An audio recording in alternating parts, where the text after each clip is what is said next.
那全世界即马嘛当地推广净零摆摊，要转型的过程中需要公平公正，嘛需要确保每一个人的权益，安尼才有法度顺利转型。无对亲像进前法国有黄家的运动，咱台湾嘛捌有柴油车司机出来抗争。台大的风险中心伫昨昏就公布高碳排产业转型意识的调查，提供建议。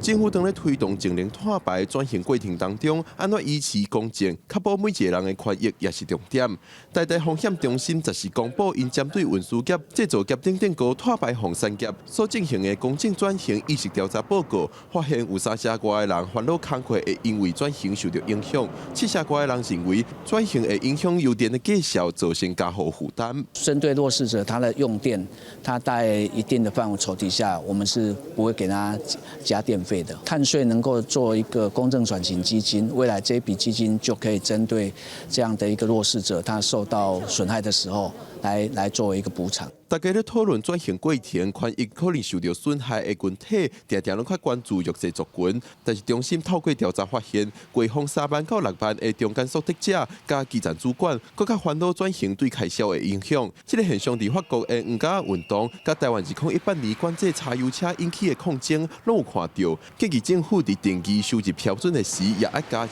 家户的实体感受。他可能不愿意揭露，这是第一个问题。 第二个，他可能揭露的程度不诚实，这也是有可能。以及第三个，他虽然实际上赚了这么多的一个收入，但是他内心可能又外在于像现在通膨的一个压力的一个高涨。即使他今天是赚了5、6万，他可能认为他实际上的一个生活的能力，他可能是属于中等收入。 中心表示，现主持国发会等机关虽然有成立单位关注公正转型的议题，但是台湾整体推动减碳转型的速度，也是对袂到国际的脚步。建议要成立下部会沟通的单位，伊嘛会甲这摆调查报告送予行政院做正式参考。